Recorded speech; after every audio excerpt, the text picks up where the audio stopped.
We are online. We can start. Let me say this first. Dr. Terje Østebø, on behalf of the Oromo community in Bergen, my friend Asna Qeerroo here with us, and myself, I thank you sincerely for allowing us to have you in our discussion today. Before we start our discussion, let me share with our audiences some lines from your plethora of achievements. Let me share this.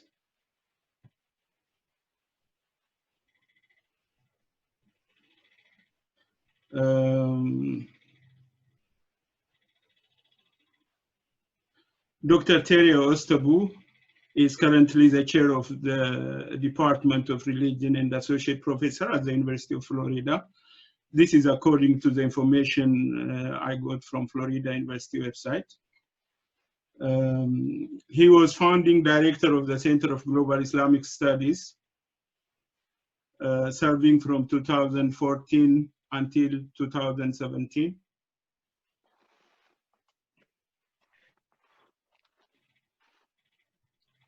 He received his PhD in the history of religions from Stockholm University. Before coming to the Faculty of Religion at the University of Florida in USA, he was an associate professor at NLA University College, NLA Høgskole in Bergen, Norway. The college that is owned by 7 Norwegian Christian organizations.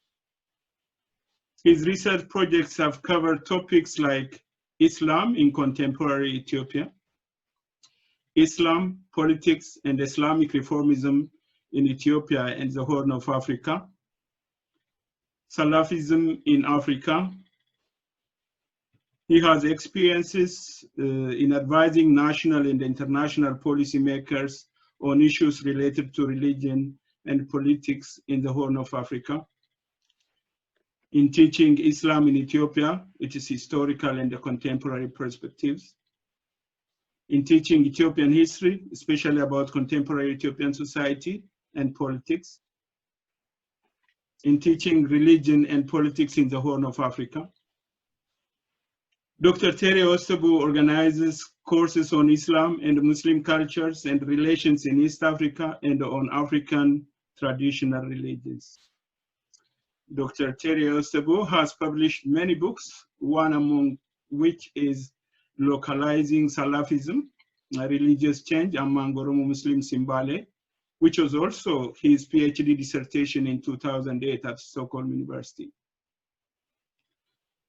Dr. Terje Østebø has published dozens of articles, one of which is entitled The Power of Muslim Institutions in Consolidating Democracy, Perspective from Bale, which is published in Kjetil Tromvoll and Tobias Hagemann, Contested Power, Traditional Authority and Elections in Ethiopia, 2011.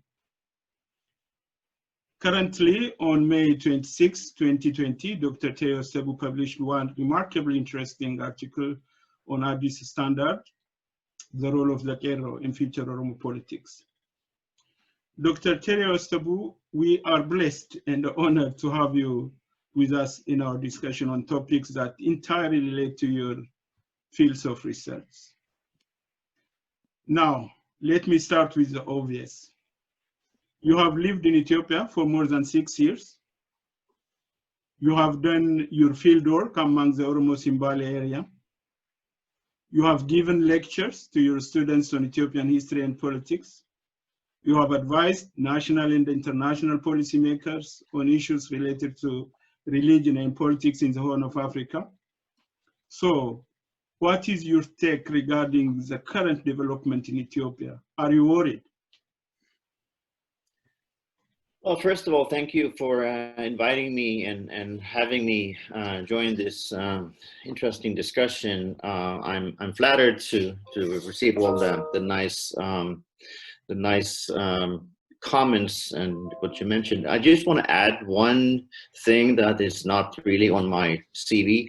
My new book is soon to be come out, and I guess that would be some of interest to your audience. The book is called Islam, Ethnicity and Conflict in Ethiopia, and it deals with the Bale insurgency from 1963 to 1970. And I guess your audience are full aware that this was the Qeerroo or the Saura War led by Wakakutu and Hussein Bunne in Bale. So that is a book that's coming out on Cambridge University Press in the fall. So just encouraging everybody to stay tuned to see that. When it comes to the current situation, well, this is, of course, has a very big topic.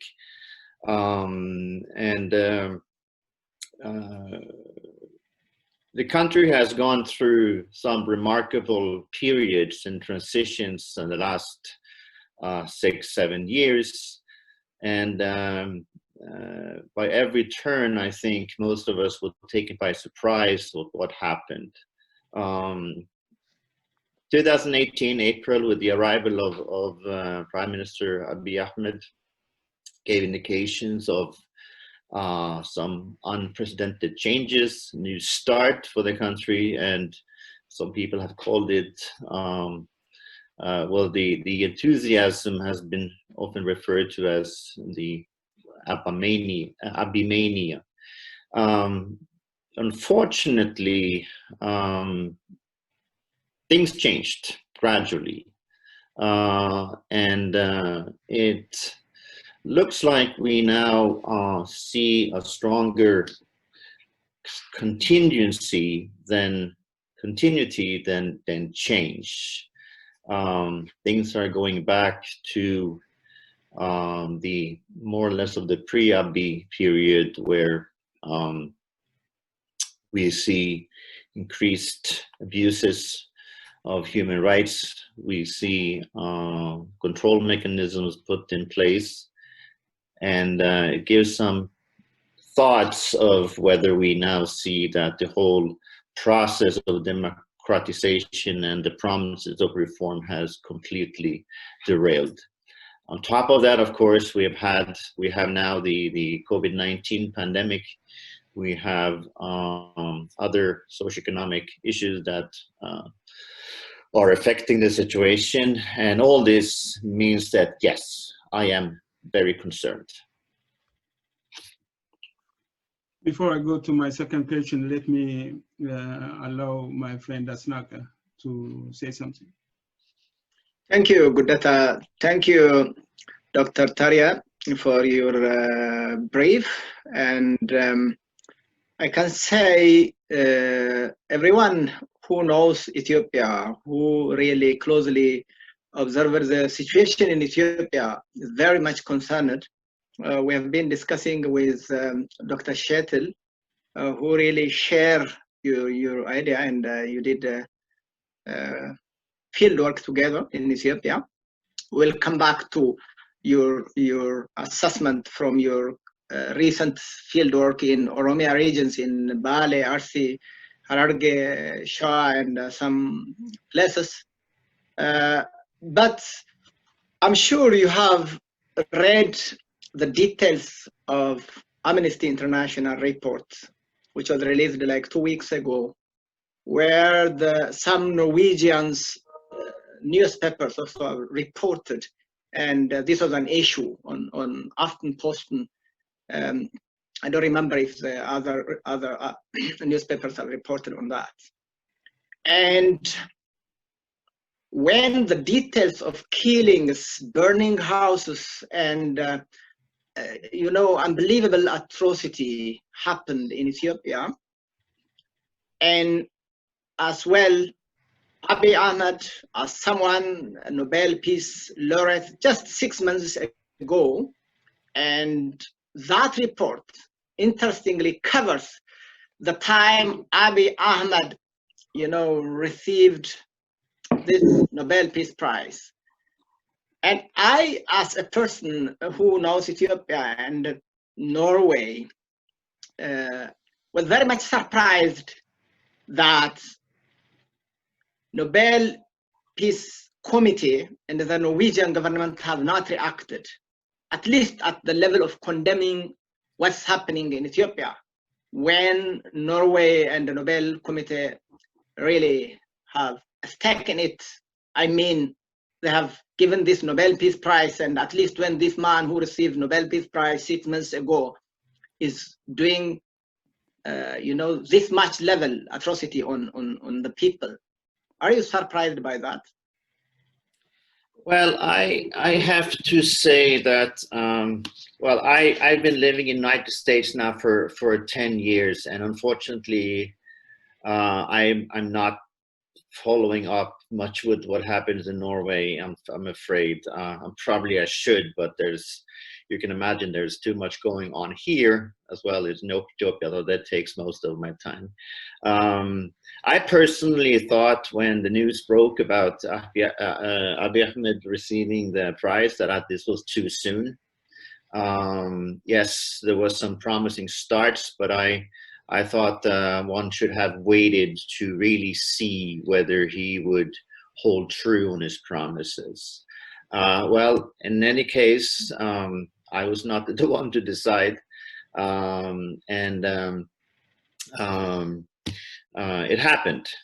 But I think, as far as my knowledge is that the Nobel Committee in previous instances have been reluctant to come out and kind of regret their decision or criticize the former recipient. The Burmese or the opposition politician from Burma is one case. There hasn't been much criticism of how the country is treating their Rohingya minority. So I'm not sure whether this is something that they have as a policy, but I wouldn't be the right person to speculate. Okay, let me take you back to another question. As you know, Ethiopia is home to more than 80 nations and nationalities, and known for its history of various national movements, among which is Oromo Liberation Movement stands for the oldest national movement in Ethiopia right now. The last 3/4 of a century proved to us that military force couldn't quell the aspirations of national movements. One strong witness to this very fact is the national struggle waged by Eritrean People Liberation Front that culminated in the independence of Eritrea in 1991. Though the Oromo national movement has been complicated by various factors from within and outside, the heavy-handed regime's action against Oromo national movement was not successful. It rather brought to life various Oromo political organizations demanding for equal rights and self-rule.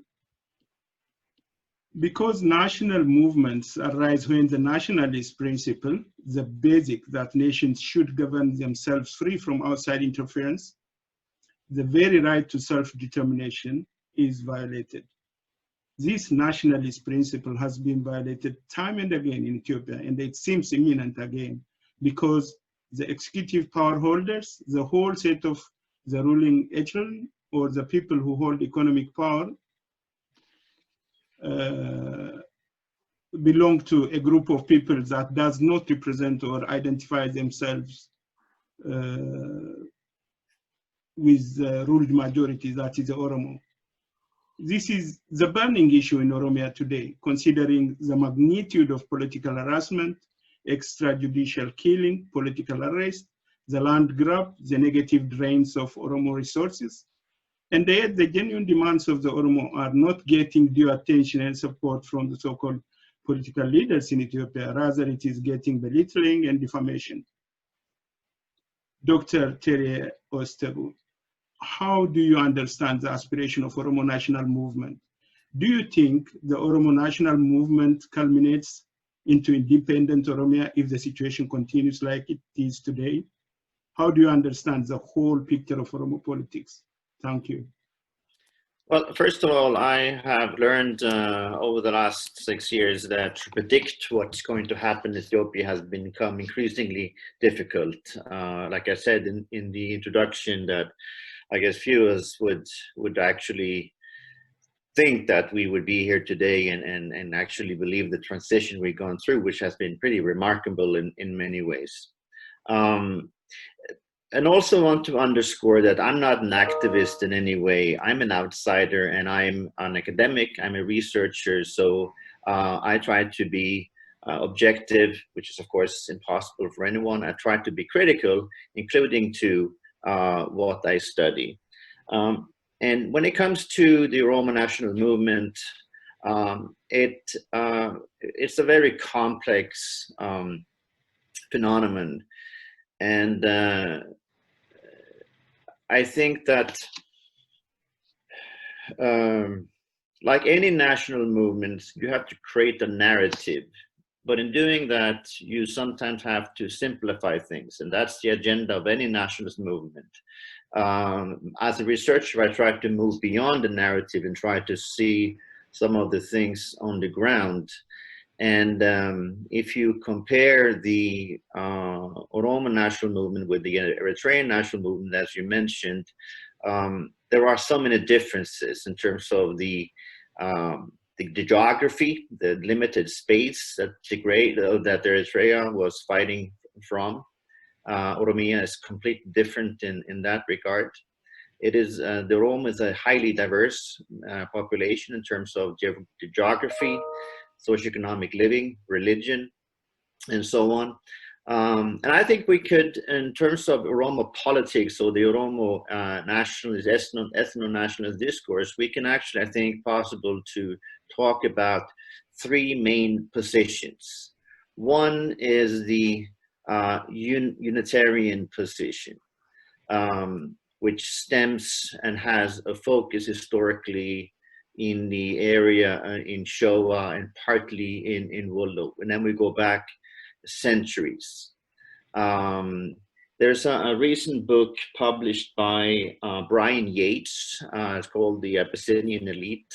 It came out this year. Brilliant book that we talks about how the Abyssinian elite around the court in the area of Showa consisted of Amharas, but also a significant portion of Oromo. And the similar thing was that with the Warashek and the different dynasties in Wollo, you also had this position where there was a kind of a notion of Unitarianism that colored, that gave rise to this particular position in Oromo politics. Raskoven has been labeled a traitor, but I think it's a little inaccurate to put it that simple. We know that when Menelik was fighting in Arsi, a significant number of his soldiers were actually Showa Oromo. And that has been pointed out by, among others, Medera Godina in his brilliant book.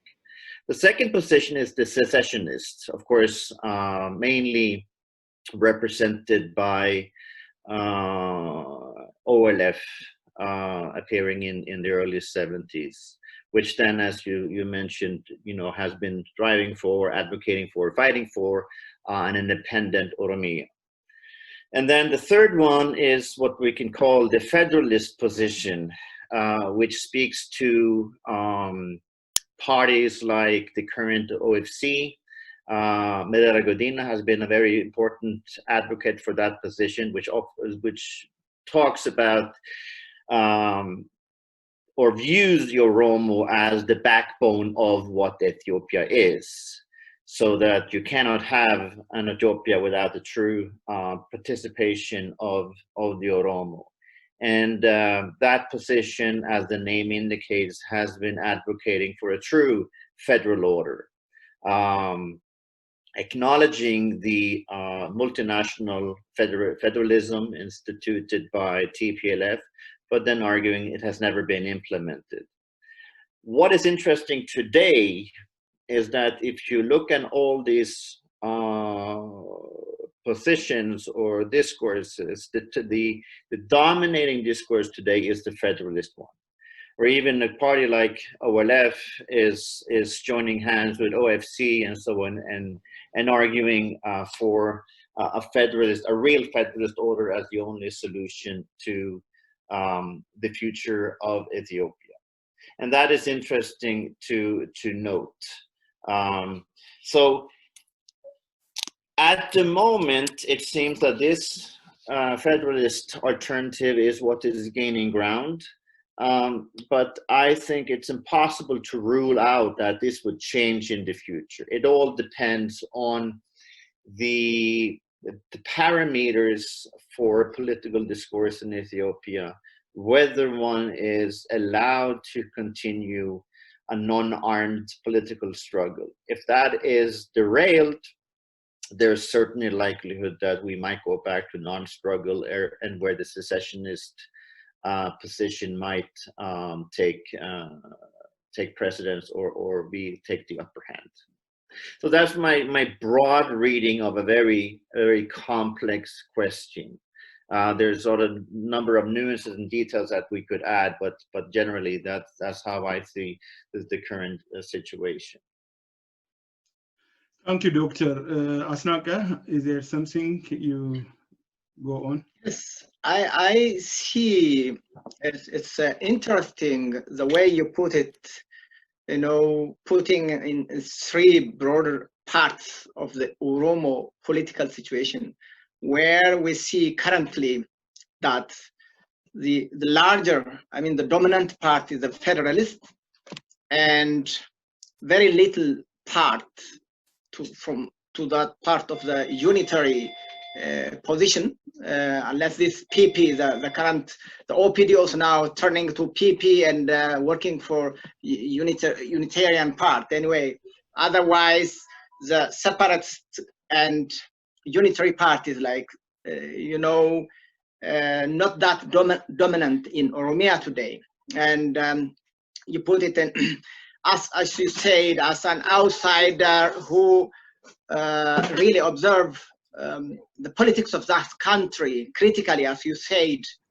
It's really good to know how the outsiders, I mean, as a researcher, put things together, the complex Oromo politics today. Anyway, there are some points, in fact, when we bring Qeerroo into this, to bring you to your article, the article you wrote on Addis Standard, where you put, interestingly, the future, the role of the Qeerroos in the last struggle, and the future role, where we see, you have mentioned interesting things like the expectation, where the Qeerroos, many people expected that they come to like formal organization, which they didn't do. And then the situation, happened what happened now, and the Qeerroo is now on the verge of coming again to the struggle on the streets sooner or later. So how? Let me bring you to your article because that's very interesting. You mentioned the role of Jawar Muhammad. You mentioned the role of prominent Qeerroos and the Qeerroos in the last struggle. What do you expect, especially now? Do you expect the Qeerroos, revolt like before and continue? From your field work recently, what have you observed in terms of the revolution which is going to start now? Yeah, again, I would be hesitant to predict the future. It's hard to say which turn it would go, but there are certain changes that I've seen, and again, this is based on my conversation over the last years. I usually go to Ethiopia 2, 3 times, 4 times a year, and I think different from many other Ferengis, as I try to get out to talk to people on the ground. And I see there's some significant changes. I argue, and people might disagree with me, is that Qeerroos had their horizontal organizational structure was limited. I'm not saying that it didn't exist, but as it from 2014 turned into a mass movement, it was very much vertically connected to Jawar Mohammed. That has been a dilemma and continues to be a dilemma for the Qeerroo movement. One could ask why, after the arrival of Jawar Mohammed in Ethiopia, why they didn't kind of institutionalize some of these informal structures. Well, but they didn't. So that's the one thing that inhibits, has been a dilemma for the movement. And the second one is related to that, is the fact that Jawar Mohammed has returned to Ethiopia, taken up a new role as a politician, running for office as part of the OFC. And doing so, his hands are, I would believe and argue, that more tied than before. The infamous hate speech law is there. And I guess you've seen postings from Jawar Mohammed on Facebook, where he is arguing against accusations from the police commissioner and others that he is inciting to violence. And if he would go on Facebook and call the Qeerroo to revolt, it could easily be the excuse that the regime has been waiting for to kick him out or put him into prison. That, of course, would have some dire consequences, I believe. But that's the important thing, and that is what also my informants, when I talk to Qeerroo leaders, were saying, is that he has to be careful. He cannot, do as he did before. And when Jawar was so instrumental in coordinating or protests, the fact that he's not able to do the same has, I think, weakened the movement. And the third point, again, based on conversation, interviews, observations across Oromia, is the way that the PP has been able to co-opt Qeerroo activists in many areas. And that was a message that I gained from Hararge to Bale to Showa and so on, is that by giving them positions, money, resources, they bought off important activists.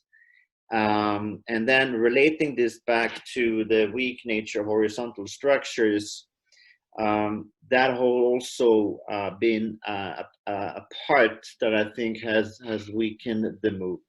And it's kind of sad when we talk to young kids, teenagers, so on, who felt, this frustration of not being happy about how things were, but then feeling this kind of hopelessness or finding themselves in a very difficult situation where they wanted to protest, they wanted change, but the one they were looking to locally, the one that has been kind of organizing them, were all gone.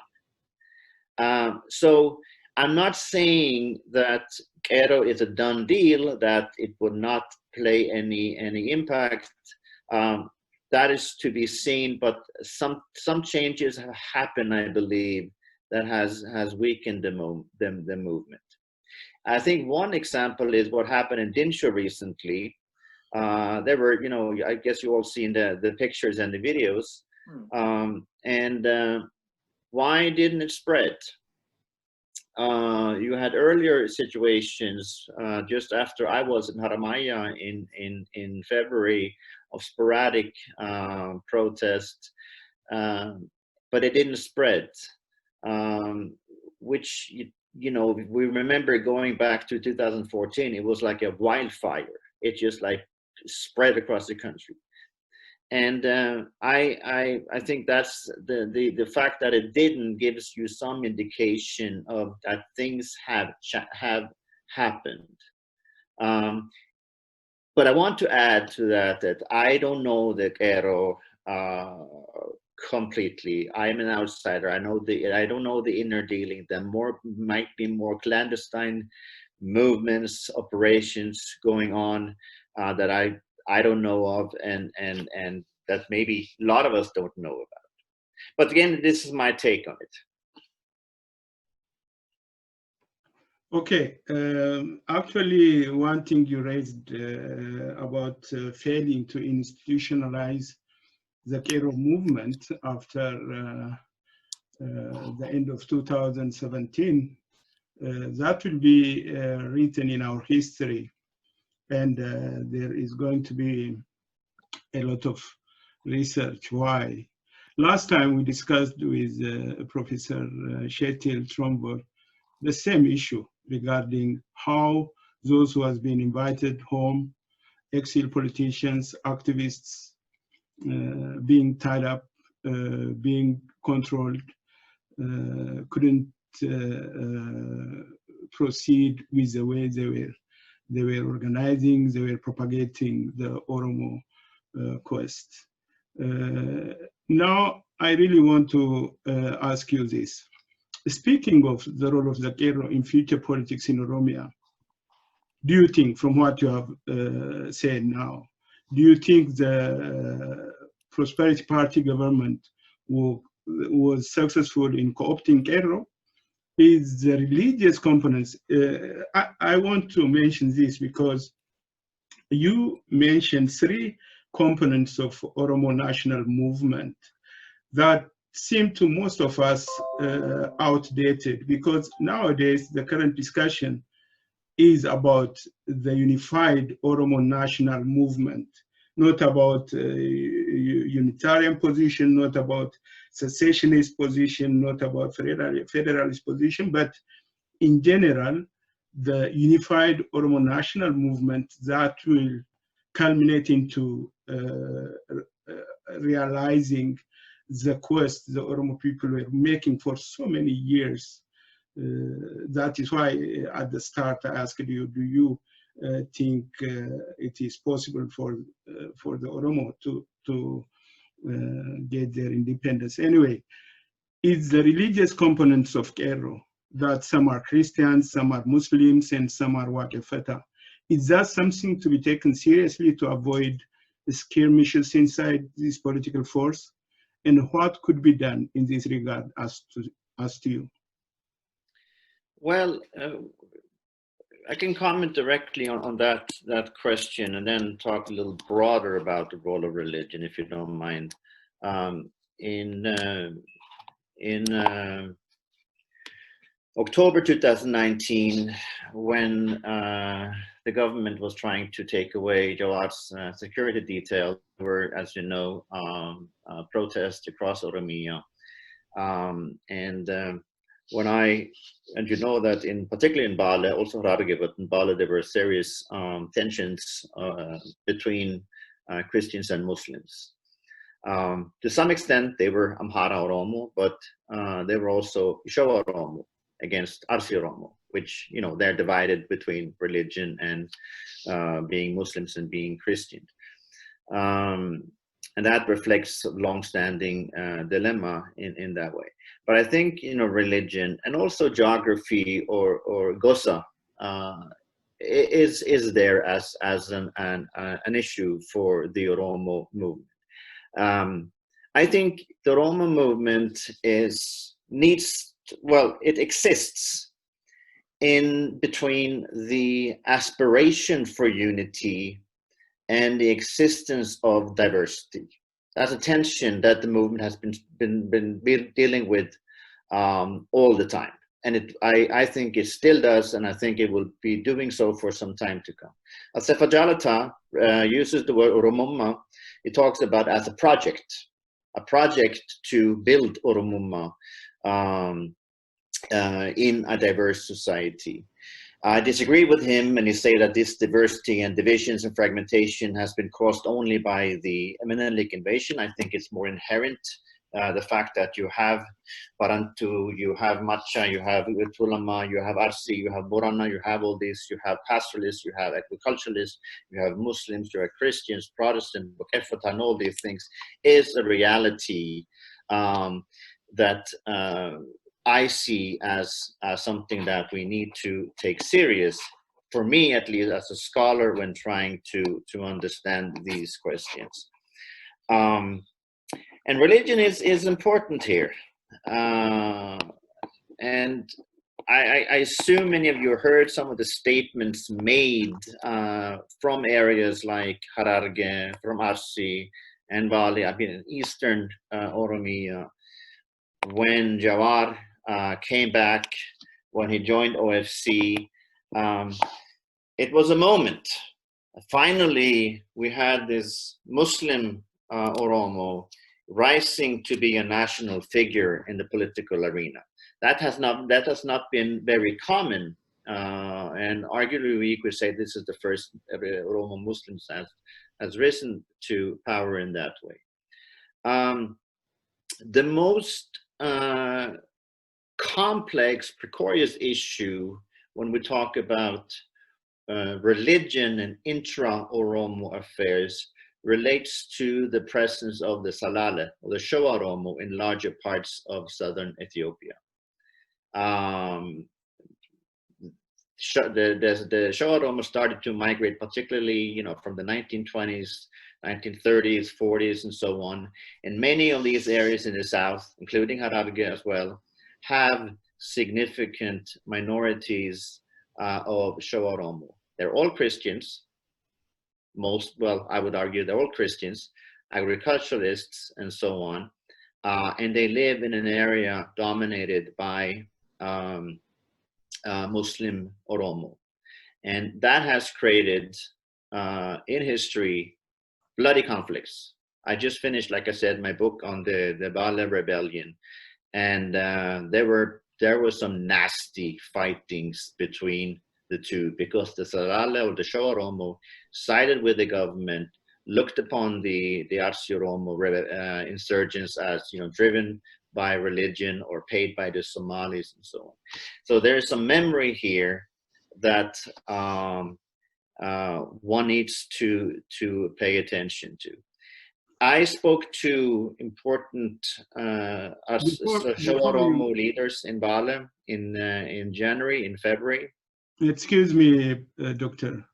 Before you go further, I want to ask you a question with regard to what you mentioned now. You just said it was a momentum that Muslim Oromo rise to prominence in Ethiopia. Actually, I think you are referring to a context where the unitary Ethiopia has never given that attention to the Oromo people. But the situation of the Oromo national movement after 1991, even if we have these 27, 28 years of authoritarian government of TPLF-EPRDF system, the Oromo movement has changed. The rise of Jawar Mohammed as an Oromo leader was more an Oromo achievement than only for Muslims, but for the whole Oromo, according to his achievements. Not like inside Ethiopian context, when, for example, the Salales were evicted and driven to RC, the background politics was very different. The propaganda was very different. The government was bent on discriminating the Muslim in Ethiopia. And so if it happened in the older Ethiopia, you could have said, oh, this is a momentum. But now the situation has changed, I think. Don't you think so? Especially among the Oromos. The Oromo national movement does not actually see this boundary Muslim. I think we have done a lot of work to just minimize this effect, I think. No, I think you're right. It has changed, but doesn't mean it's gone. I think that's an important thing to remember, and the fact that we over the last year have had Qes Belai and Deacon Michael having to step in and negotiate between Christians and Muslim Oromo is a fact that it still matters. When I talk to Salala leaders in Bala, they were more open to vote for the PP than for any other, because they felt kind of threatened by the fact that OFC now had Jawar on their ticket. Likewise, I talked to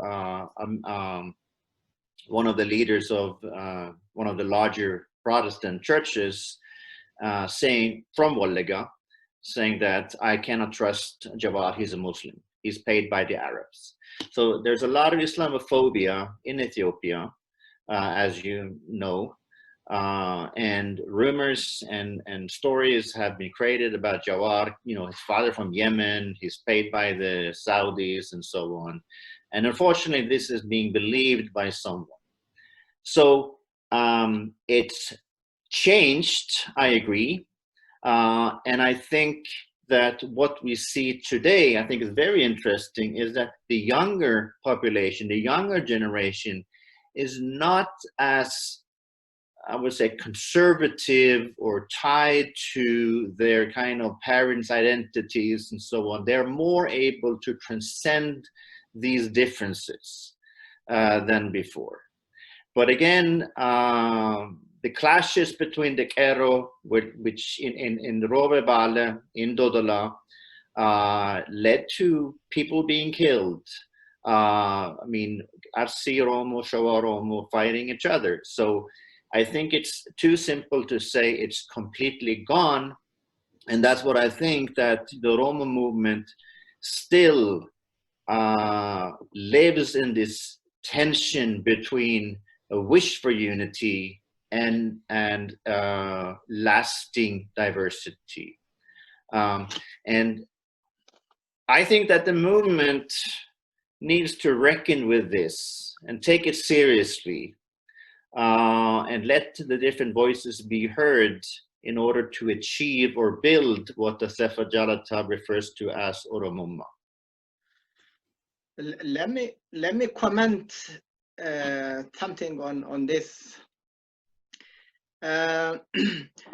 You know, I can say that I am a good example myself of this story you mentioned, where my family, you know, evicted from Shawa, and I'm the third generation, you know, moved to Arsi, Dida, and brought up there.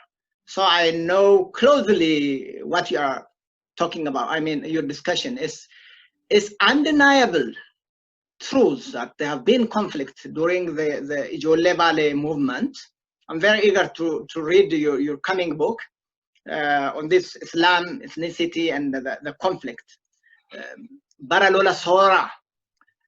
It is true that there, you know, Haile Selassie have managed to infiltrate Oromo and try to create, you know, conflict between the Orthodox Christians of the Shah group on the Muslim group of Arsi. They tried sending the general called Jagama Kello, who tried to, you know, bring, you know, peace by negotiating. When that failed, his negotiation with Wak Ogutu failed, he turned to, you know, he's from Shawa Orthodox. He turned to, you know, organize the Shawa group and managed to create a conflict.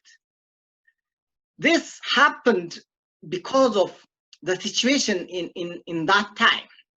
There are a lot of changes today.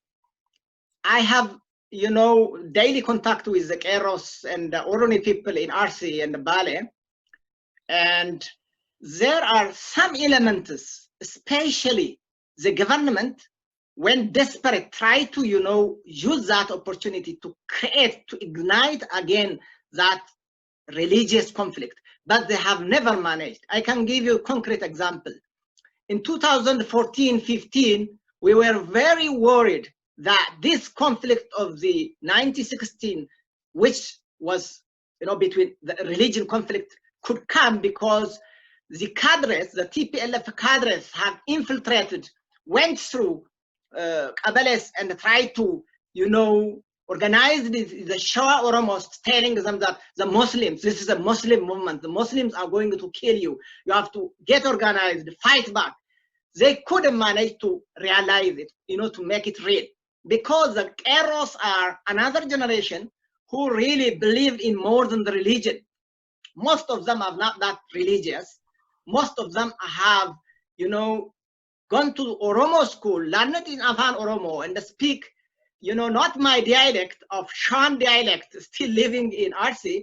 It's like they are more of intermingled. It's a sort of change. Even the language is standardized, and the religion is, you know, less and less in terms of coming to create conflict among the Shan Oromos and the RCs. Yes, some religion, some people, even from the Muslim and the Christians, have tried this.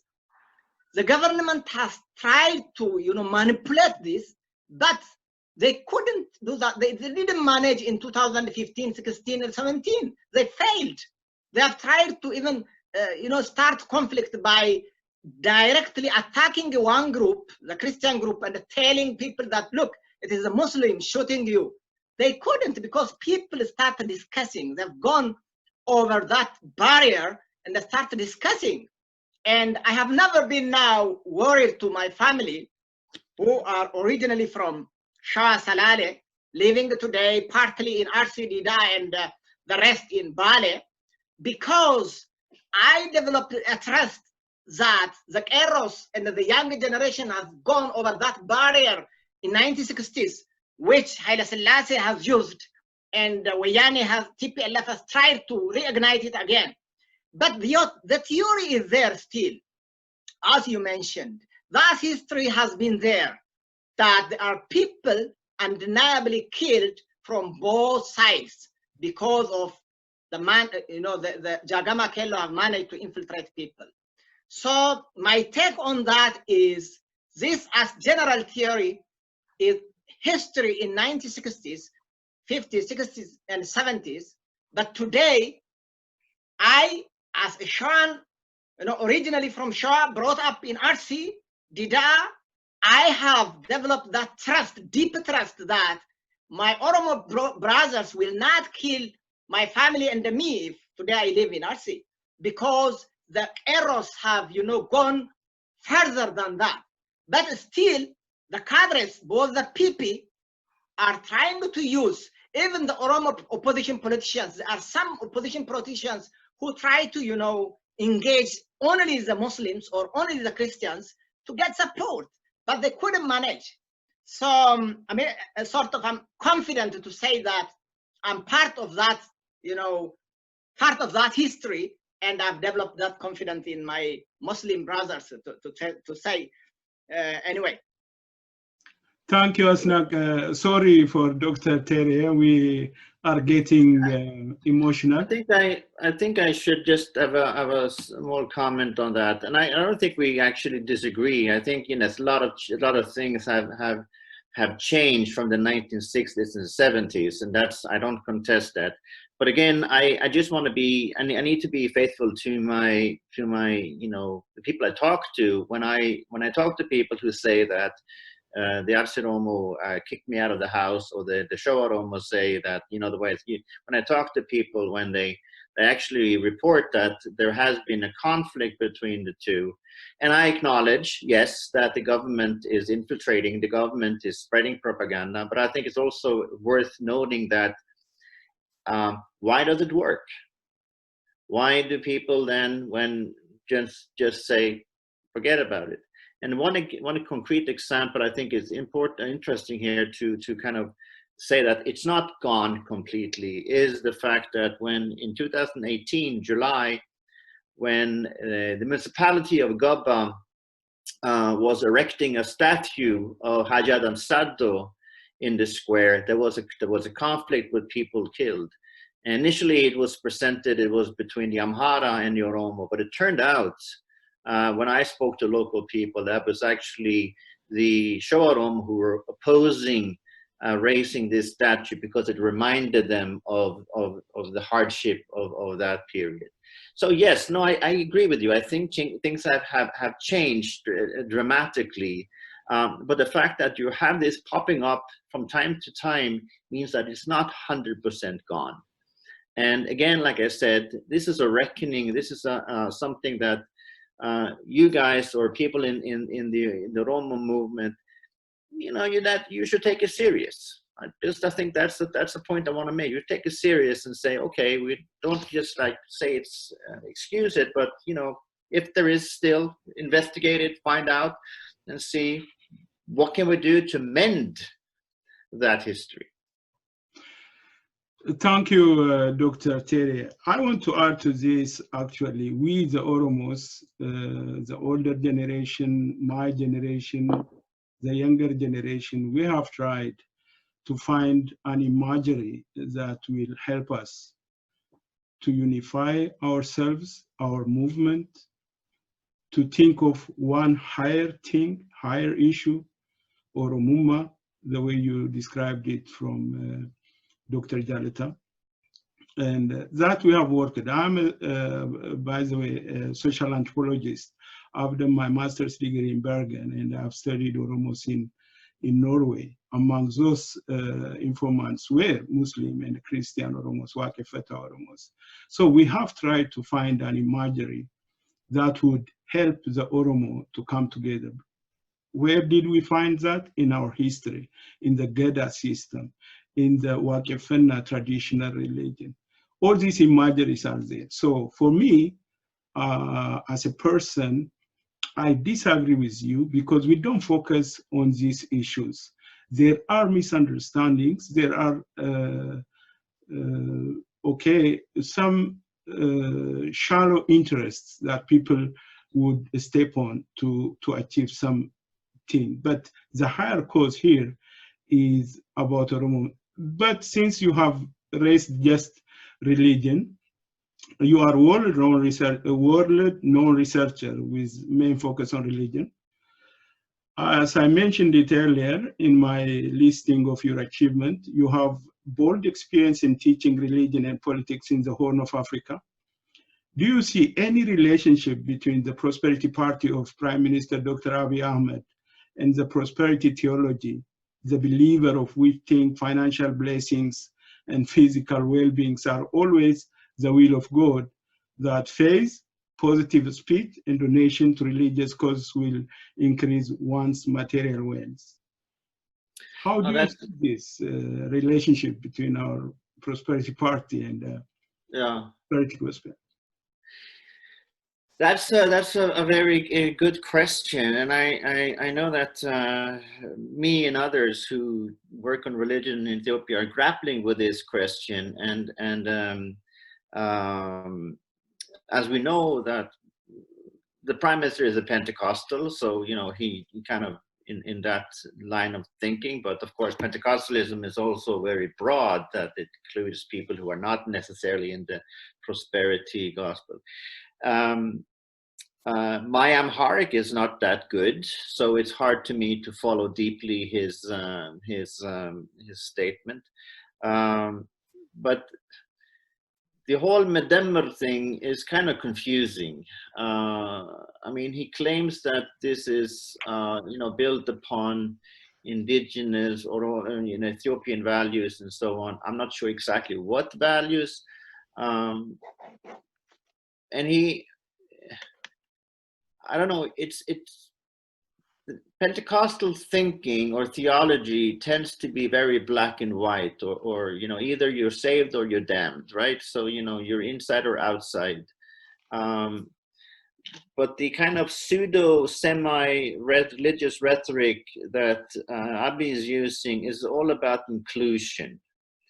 Everybody should, Medemmer, everybody should be on board on the same project and so on. So that doesn't really dovetail with the kind of Pentecostal thinking, which is like really black and white in a way. Well, if you don't join his Medemmer project, you're out. So that's maybe the damnation side of it. he has this interesting thing of prosperity, you know, social prosperity linked to individual spirituality, which is kind of, you know, it's strange and vague in many ways.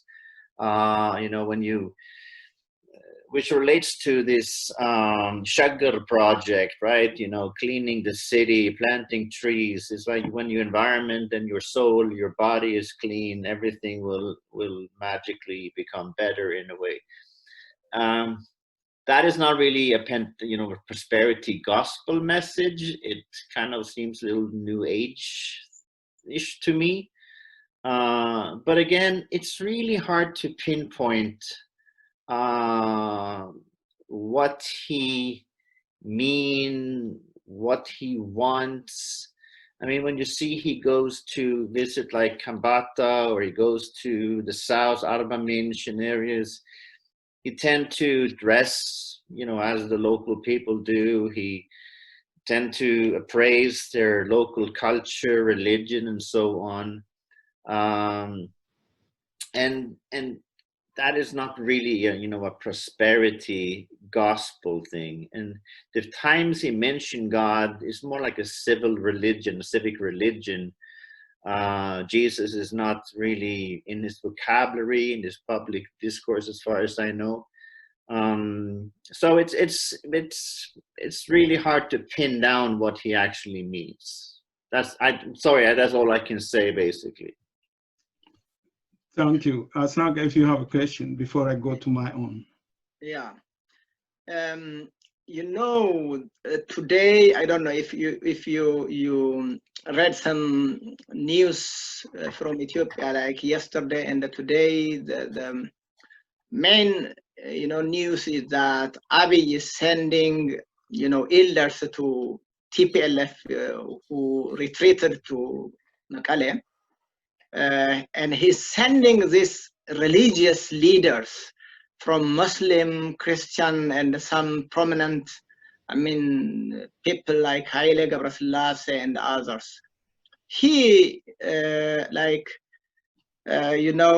try to turn to religion often than other leaders in Ethiopia. Like he brought someone like the Pope from the Christian Orthodox Church leader from, as you know, from America, took with him home, and is trying to approach, giving big place to the Orthodox, leaders, these old leaders, try to use a copy of Haile Selassie and the Menelik, and even he made the statue of, remade the statue of Menelik and Haile Selassie. He tried to, now the last resort, try to, come to terms with TPLF. How do you see this? Do you think that TPLF will give up their, today's stand and come in terms with Abiy Ahmed and sit down and work with him like old EPRDF? The second question may be related to this is Abiy Ahmed, as all of us have mentioned time and again here, that Abiy Ahmed tried to, push the Oromoo from the stage. He has never mentioned anything of Oromo. He tried to bring in Menelik and Haile Selassie, in every speech, where these people, are seen as an enemy by the Oromos because they have killed dozens of Oromos, and they've done lots of atrocities, especially Menelik, as you know, what he has done in Arsi, in Hararge. And this man is like, his favorite leader is Menelik. And Abiy Ahmed, when he came to power, as you wrote in the article, by the struggle of Qeerroo, and again try to, undermine Oromoo. Do you think that he can, be successful with this prosperity party while undermining Oromoo and trying to go to, the Amharas, the Tigrayans, and try to ally himself with others, try to undermine the Oromo? Again, tough questions and difficult to answer. Let me start with the first one. I mean, that's a question I think my friend Kjetil Trondvold should be the one to answer. I'm not an expert on Tigrayan politics, but it's interesting that he uses religious leaders and civil society in a larger extent, and I think that's something that reflects his bias towards religion in a way.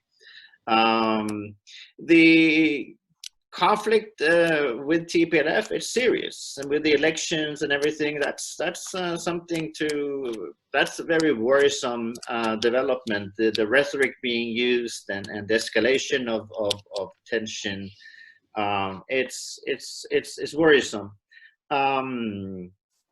What can be done about it?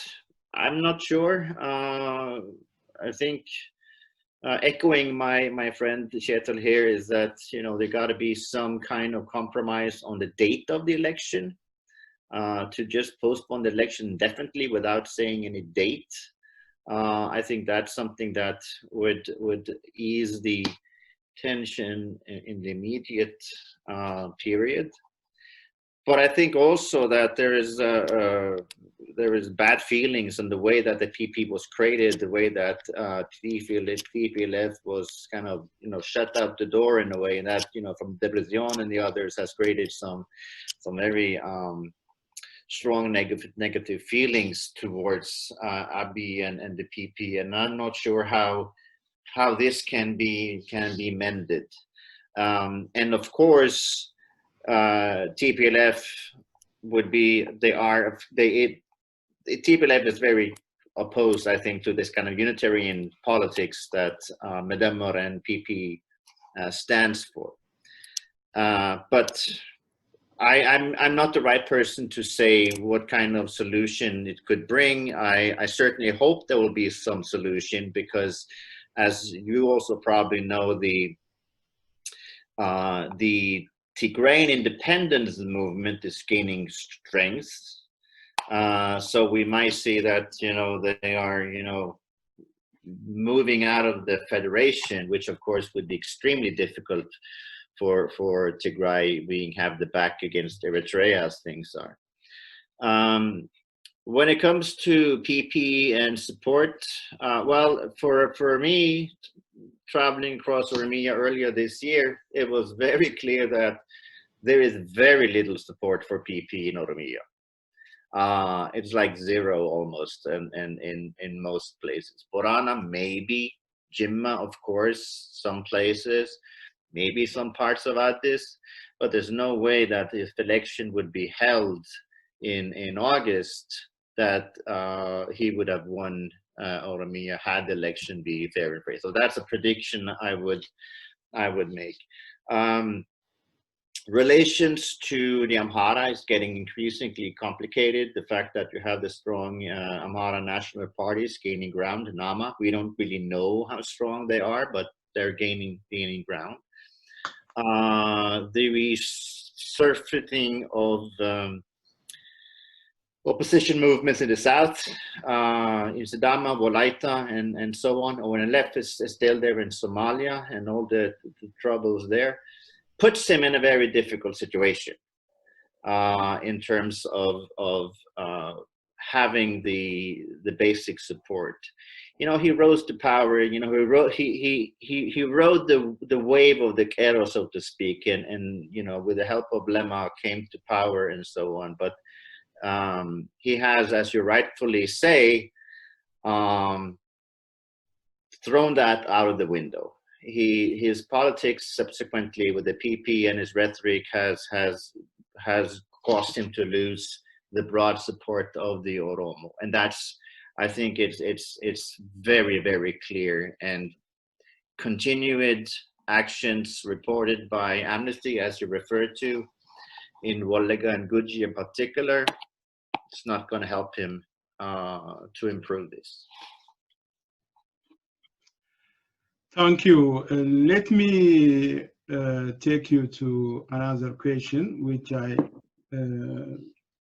want to paraphrase. First and foremost, the reason why we invite people like you who are very much informed about Ethiopia, like Professor Shetil Trombol and Dr. Terje Østebø, is to bring to our people, both to our people and to the international public, the perspective that is outside of the Oromo, us, so that we can also see what you can see in Oromia, especially the issues you have raised now.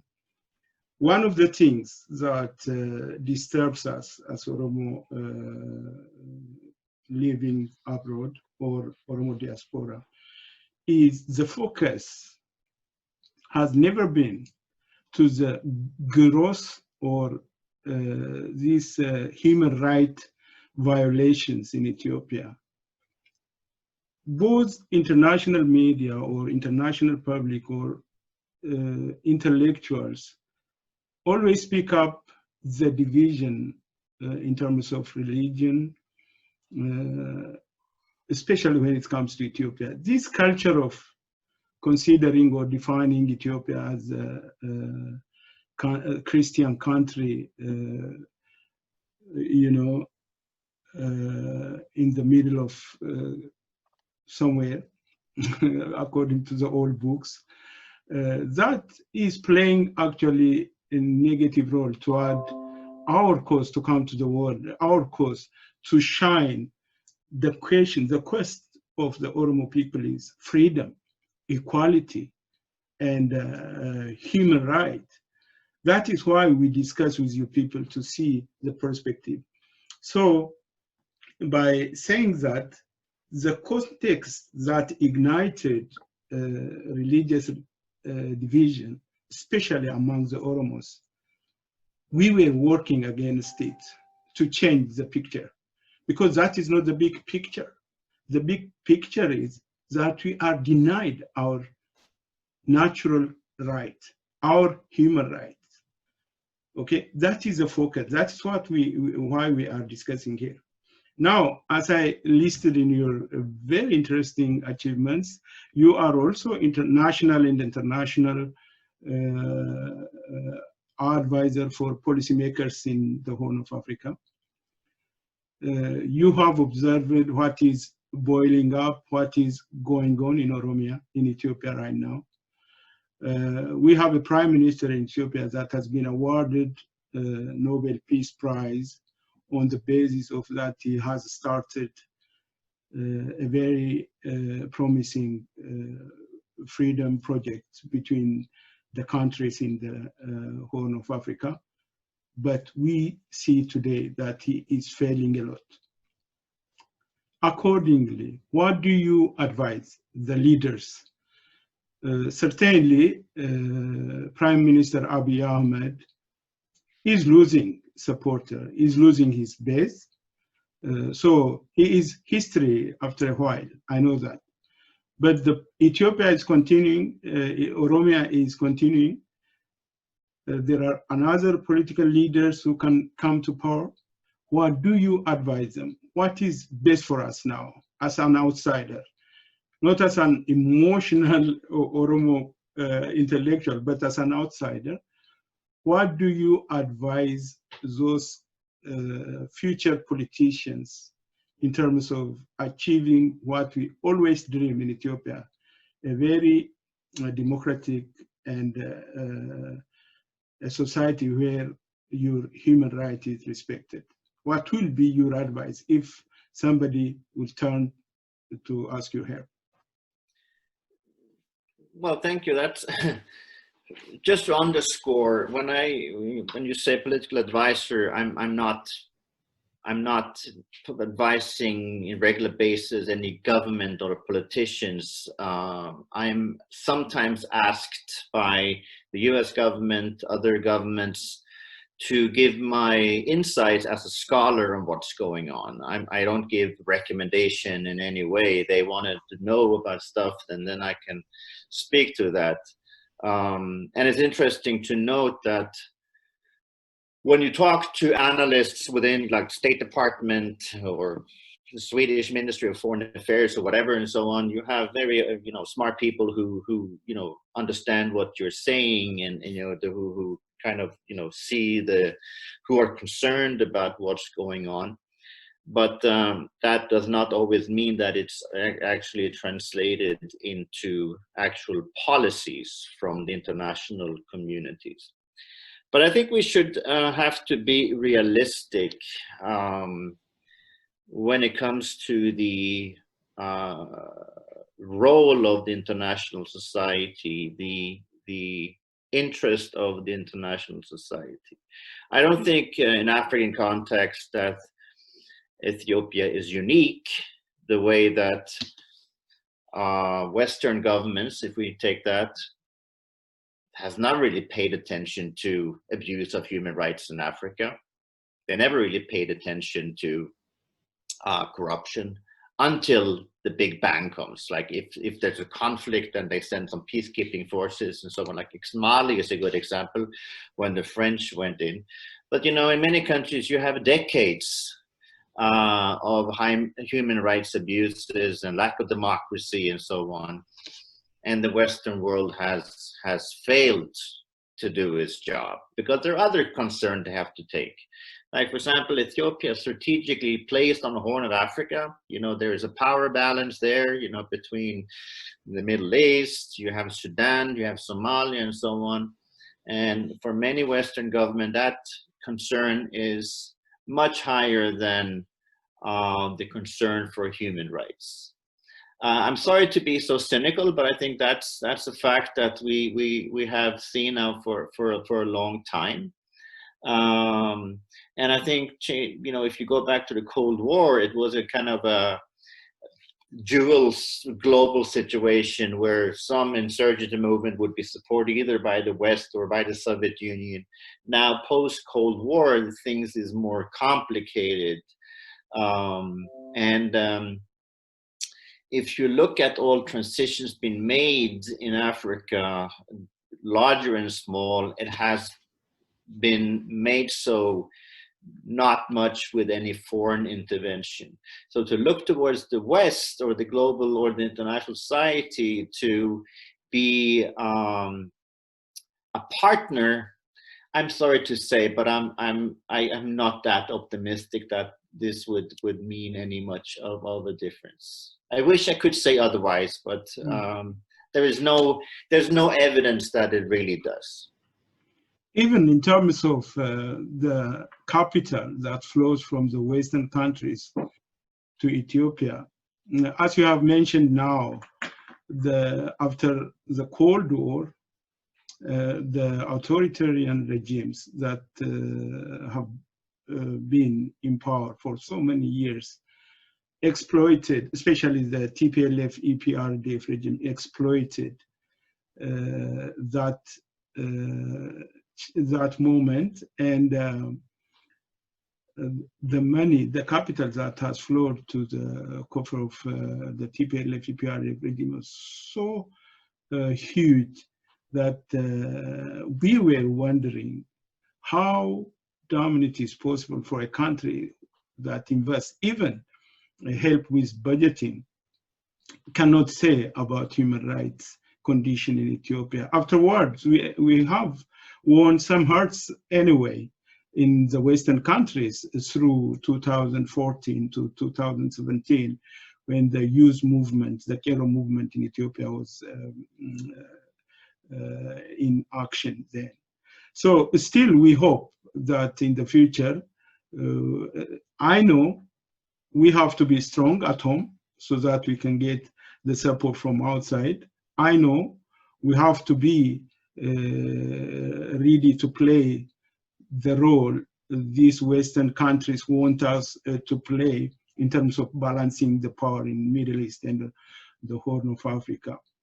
Anyway, one thing as a person I am very much considered about is just the naivety of Oromo people, the goodness of the Oromo people, the trust, they trust their enemy, both their enemies and their friends, and that the world doesn't care about this population, 40 million people, over 40 million people it is damn disturbing, really. When we asked Shetil, are you worried? The same question like we asked you, because at the end of this discussion, we start discussing in Oromo. We will give you a chance to send your message to our Oromo audiences to show the world that there is actually a very disturbing situation happening right now in Ethiopia that the world should pay attention to before the kind of Rwanda genocide is going to happen. What we see today in the countrysides of Oromia, the burning houses of poor peasants, that's very disturbing. It's so graphic, the picture we are seeing on Facebook or on social medias. That is in that direction I want to comment on. Please, Sasnak, you can go on with your question. Yeah. In fact, what Terje, as you know, a researcher who recently have been in Oromia, and so I've been there 1 year ago. So you are you know, recently there, like 3-4 months ago. So you are well informed, and really not what you have said, even about the, you know, minor conflicts, about in religious conflicts. This is what we have to work on. This is really good advice. In fact, we have to note and we have to work on it. That is the basic thing. That your concern is not like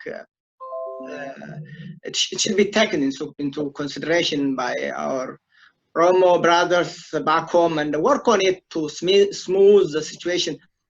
But since you are an expert on religion, you know, Oromos today are Muslim, Christians, and Waqefatas. Waqefana now as a religion is on the way, I mean, to be institutionalized both in Ethiopia, in Oromia, and in abroad. In abroad, we registered Waqefana as a religion for first time in Norway, you know, and now many scholars working on that. Do you see Waqefana and the Gada system as binding glue, you know, in solving some religious conflicts, both, you know, intra and inter ethnic groups? Do you see, you know, Waqefana? Because many scholars have not considered the importance of this tradition, you know, the need of making use of tradition to solve the local problems. Not only in Ethiopia, anyway, in the whole Africa, people are, you know, more governed by their tradition, more trusted by their traditions than, you know, this democracy. This is what we call democracy from the Western countries. Do you see that we were supposed to make use of this Waqefana and the Gada system to, you know, solve the local conflicts, local problems, both religious and any other conflicts? Yeah. I just want to, there's a very, as you see, there's an interesting book has just been published by Sarawit Bekele Debele about locating politics in Ethiopia's Erecha ritual. Yeah. It's a very interesting book that she points to the history between the current Erecha ceremony and how different actors were kind of negotiating that. So that's something I highly recommend to your audience to read. It came out this year, I think, and Braille. Unfortunately, those Braille books are quite expensive, unfortunately. Yes, I think, again, a tough question. And I think there's a lot of regional differences here towards what role the Gada system can play. It's stronger, as you know, in certain areas and not so strong in other areas. Have I've lived, a number of years in Bala, and because of, particularly influence of Islam, it's not really there anymore. Maybe except in areas or what are like Kokosa, Nansabu, and those areas. It doesn't mean that it's has outplayed its role, but it was interesting to see that last year's Erecha, every young Muslim kid, people said, was traveling to Bishoftu. And but Rob is like the Salafi stronghold, has been in Bala, and still all the young Muslims were traveling there. And that tells us something important. And also when that conflict happened in Roba in 2019, the Abagada Council came in and they tried to make a reconciliation according to the Oromo tradition, slaughtering an ox and stuff like that. But I think there's one important aspect here when it comes to this heritage and youth. And I can relate to this, my own Norwegian heritage. I appreciate, the old Norse religion with Thor and Odin and all these things and all, some of the traditions we have. But I don't really believe in it. It's my heritage, it's culture, but I don't really believe in it. It's not my religion. And I think there's something to be said about that too. And for the Oromo, in a way, it's a heritage. But for example, if you go 100 years back or more, if you have a ceremony where you slaughter the ox and everybody, make an agreement and they swore to each other, we know that the people believe if I break this oath, I will be cursed. And this, the cursing and blessing is very strong in the Oromo religion, Oromo tradition. So that meant that those rituals in those times had power. The Kallu or whatever and so on has the power to curse me, and that's real. And I think today, even though young people appreciate the tradition, it doesn't have the same power over people that it did. And again, going back to the example of Robert, that after the Abagadas came in there and did the process, things weren't fine. They had to have continuous reconciliation, and there was, tensions going on. So I think there's a realization that needs to be made between, yes, the Gadas is as something that is a heritage, a tradition, but I think also important to recognize that it might not have the same sway over people. So for example, if you have Entes from Vollega or Muslims from Bala traveling to Erecha and celebrate, it's hard to define them as Wakefata. It's a political statement, it's a celebration of culture and so on. So I think that is something to also recognize when you talk about the role that this heritage can play. But again, that's only my take on it. Yeah. Just a brief comment on that. In terms of, by the way, when we see Erecha is a tradition as well as religion, but it's not meant only to Wakefatas, because practically the last years Erecha came as became a place of meeting for even opposition. They came together and make an oath in Bishoftu and say, we swear we continue to oppose TPLF, and they continued and they did and they won. That is one example. I don't call all of them who came to Erecha in Bishoftu are Wakefatas, because they are Muslims, Christians, and Wakefatas who come to that place, partly as their tradition.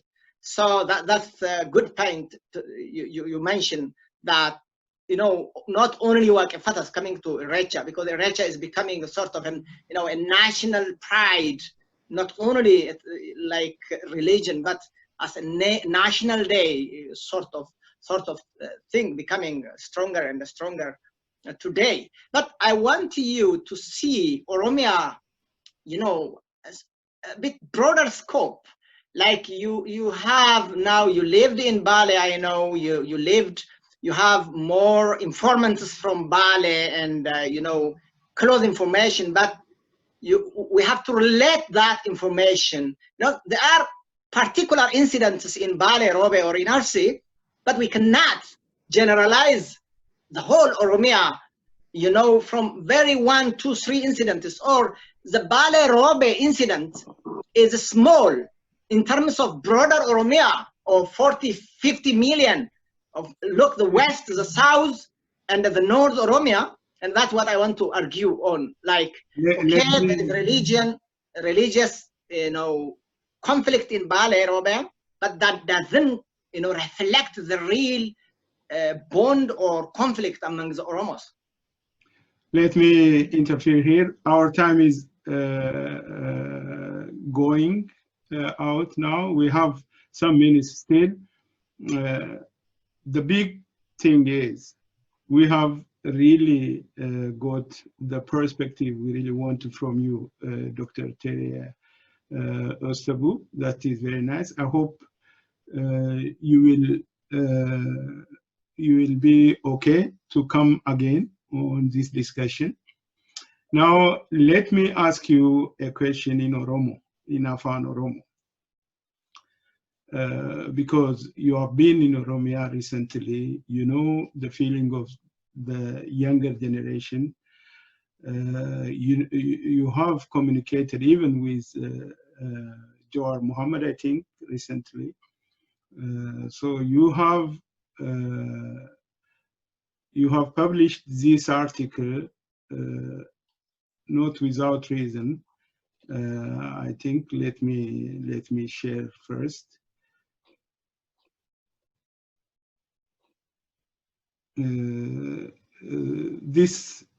The picture on Addis Standard shows the determination of the Oromo youth, the determination to be free, the determination to, you know, define and to define your future on your own without the interference, of other forces. So, having in your mind this generation, the generation that has paid a huge price to bring people, treasonous people like Prime Minister Abiy Ahmed to power. You have said Qeerroo and the future of Oromo politics. A very nice analytical title there. What is your message to these people? Forget these skirmishes regarding religion or something. We have one thing I applaud Asnaka for. We have created this imagery. This is our imagery. Gada, Irrecha is our imagery. Not necessarily that we believe. Even Waaqefana is our imagery. That's our culture, our tradition, as you said about the Norwegian. So, but now it is politics we are talking about. The future of these people. More than, how many are 65% of Oromia are youth? Okay, this youth has to be the owner of their future. What is your message to these people? If you can, on Oromo. If not, start with English and conclude it with Oromo language. Afaan Oromoo dubbate ture garamma na jala badaa jira. Kanaaf akkasumara hin beeku. Garuu akka jette dargaggoota Oromoo, you know, futureedha. Ka Oromiyaatti, ka Ethiopiyaatti illee futureedha. Baay'een isaa baay'ee bal'aadha. Demograafiitti yoo ilaalle akka jette 65% yoo Oromiyaa keessa, Harargeerraa, Baalirraa, gara Wallaggaa, Shawaa yoo deemnu magaalama hundumaa maaltu jira? Ijoollee qofa. Nama jaarsa hagasmaara hin argamu. Ijoolleen sun maal dalaganii? In taa'a. Hojii malee, gammachuu malee in taa'a. Kanaaf one of three isaanii, it's without kind of any hope. Gara nama nyaata. Sirriidha. Gara nama nyaata. When you see all these young people just sitting there without any prospects, you feel really sorry. And it's the same when you travel across the country. This is supposed to be the future, but they're not heard. They're not given the chance to realize their lives. And I think the youth is the future, but I also think they need direction from responsible elders to bring their struggle into a constructive manner. And I also always believe in a peaceful structure, in a peaceful struggle. And I certainly hope that whatever direction we're going, that we will maintain the peace and we don't have any more bloodshed. And I certainly hope that freedom will be realized and democracy will be realized. And the only one who could really do that are the people on the ground, because it's their lives, not ours, that's who sit far away. Before I conclude, Asnaqa, do you have your last word? Terje, afaan Oromoo waggaa dheeraa booda irraanfachuu dhabuu kee baay'een dinqisiifadhe.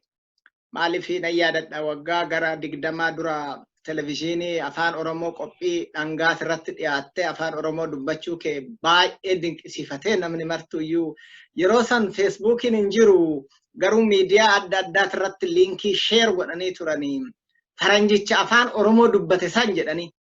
Kanaafuu itti jabaadhu gatuun qabdu waan guddaadha. Afaan akkuma nullee biyya Norway dhufnee afaan Norway baranne kana ati akkuma garuu yeroo gabaabaadhaaf achi jiraatte afaan Oromoo barachuun kee baay'ee gaariidha. Aadaa Oromootillee sanuma keessa barattee jirta jedheen abdadha. Waa'ee naannoo Baalee laalchisee waa'ee amantiitii irratti amma hin xumurra jedhe guddataanii waan baay'ee qorattee jirta. Anaajinas deemte jedhee abdiin qaba dirree Sheek Huseen. Akkami haalli amma fakkeenyaaf namni muuda deemaa haala muuda dur jiruu fi amma jiru laalchisee gadaa sikkoof mandoo deebi'aa jira. Gadaa deeffatanii odaa roobatitti odaa roobaa fa'aa dhaqxe jedhee abdiin qaba. Wanni atichi keessan elements wanni ati argitu jira. Aadaan durii deebi'aa jira. Namni amantii ofii haaraa kanallee qabatee garuu aadaa ofii durii deebifachaa jira kan jedhu wanni argite jira.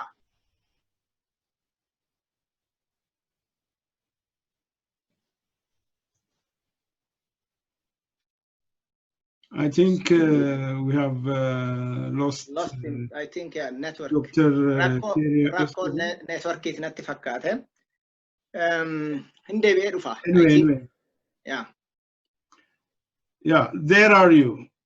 Have you heard the question Asnaqa raised? Sagale you have muted, so you have to unmute.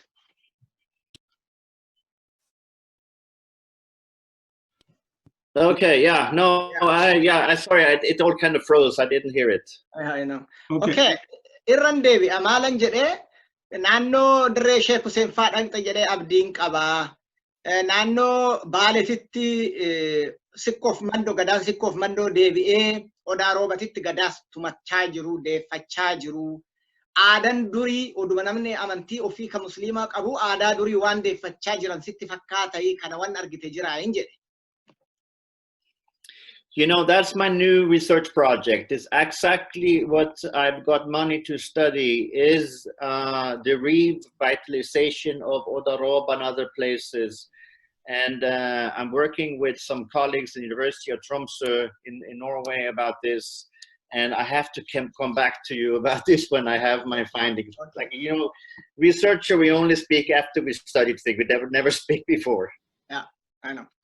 I got it. I guess what's Thank you, Dr. Terje Østebø. We really thank you so much. To our followers, to our viewers, this is the discussion the Oromo community in Bergen has started a while ago. We will continue with such a discussion to bring to fore the perspectives that are outside our own imagination or our own understanding that we promise you. So I thank you, Terje Østebø, for today, and Asnak too.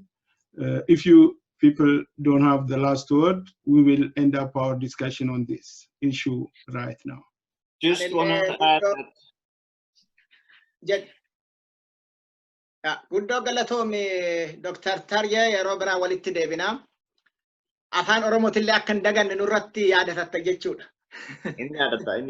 Just want to add that we might disagree on stuff, and whatever I say, don't take it as the final truth. This is just my opinions, and I, as a researcher, as a human being, can very well be wrong. And I just want to say that this is simply my opinions based on my finding. And I think it's good to have discussion about this and disagree with many things. And I think this together brings the future moving.